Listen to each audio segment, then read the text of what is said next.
niečo hlásajú a akože veľa z nich nerobia to, čo hlásajú, no. Nemám nič proti ním. Sú kresťania to takí aj takí, no. Ja myslím, že kresťania sa snažia byť pravdo hovoriaci, pomáhať druhým, vzájomne si pomáhať. To normálne ľudia ako ostatní. Nič zlé, ani nič nejaké veľmi dobré. Neutrálny postoj, takto by som to možno. Tak to neviem povedať. Nesaveria sa. Sú ľudia, ktorí veria v Boha, no. To je, čo si myslím. Iná učiteľka nám vraví, že okrádajú ľudí. Ako cirkev. Ale ja si to nemyslím veľmi. Že majú niekoho, na koho sa môžu stále spoliahnuť. Neviem sa vyjadriť. Tak ja som kresťan, rimokatolík a čo si o tom myslím? Nemám čo povedať. Nič si o tom nemyslím, ja mám k tomu taký neutrálny postoj, lebo som ateista, aj keď som kresťan vlastne oficiálne. Nemôžem rešiť. Veriaci ľudia, ktorí sú dobrí, milí, pomáhajú si navzájom. Ako ja som neveriaca, ale nemám nič proti kresťanom. Kľudne, ako keď chcú, tak nech veria. O kresťanoch, tak o takých normálnych ľudí nič vzlom, ale dakedy tí kňazi alebo takí, ktorí sú povolaní na to, aby proste šírili to Božie slovo alebo dačo také, tak sem tam to zneužívajú.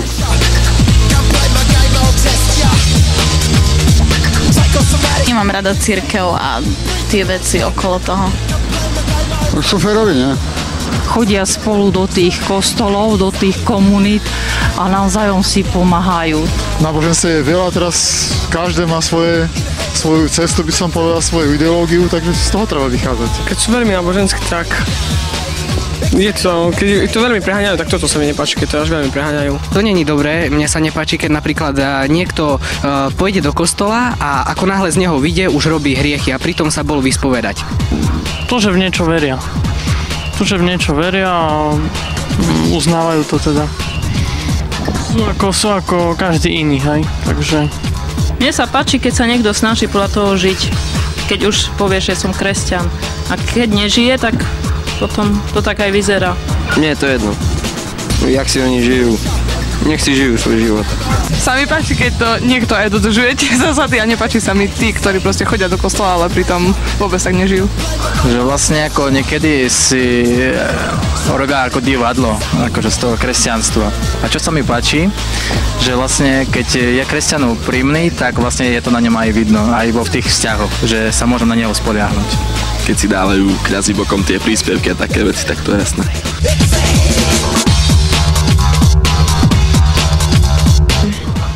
Je veľa akože náboženstiev, veľa bohov, takže si nemyslím, že sa to musí nejak ohradzovať a takto, takže do kostola nechodím, no ale veriť môžem, no.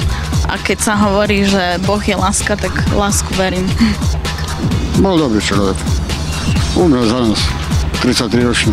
Tak Ježiša uznáva celý svet, kresťania, Židia, moslimi, zle hovorím, Ježiša uznávajú všetci kresťania. Myslím, že na svoju dobu, alebo teda tie myšlenky, ktoré hlásal, podľa mňa sú dobré, ovšem tá realizácia žiaľ zlyhala. No, verím tomu, že žil teda a nič podrobnejšie si o ňom takto ako nemyslím. No, ja akože v Boha verím, ale nie tak, ako to kresťanstvo opisuje. Aha, takže... Ja si nemyslím, že treba chodiť ako, povinne do kostola každú nedeľu, lebo kto verí v Boha, tak sa môže pomodliť hoci kde. Bolo to super, bolo to, keď to bolo, hej, tiež nie som 100% veriaca, ale klobúk dole, škoda povedať niečo. Je to vlastne pre kresťanov vzor, takže neviem. Ježiš možno žil, možno nie. Bože. Na Ježiša tak neviem, nepoznala som ho osobne. Ako bol Boh a je Boh, ten, ktorý, ako Biblia hovorí, že vlastne ako ten, ktorý bol, ktorý je, ktorý príde. A tomu, ktorému sa dá ako dôverovať vo všetkom.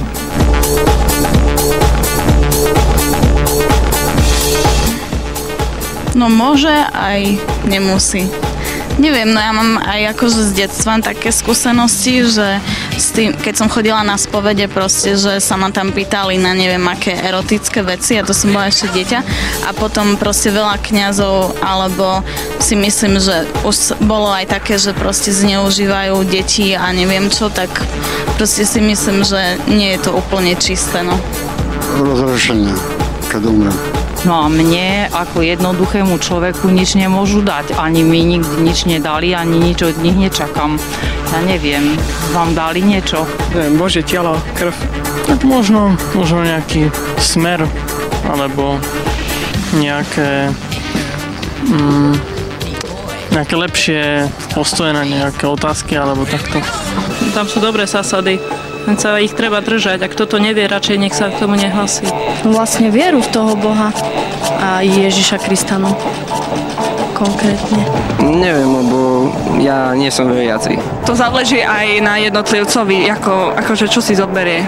Ale tak samozrejme môže niečo dať, napríklad tí, čo majú chaos a teraz nevedia, čo robiť, tak možno si niečo v tom nájdu, ale niektorí.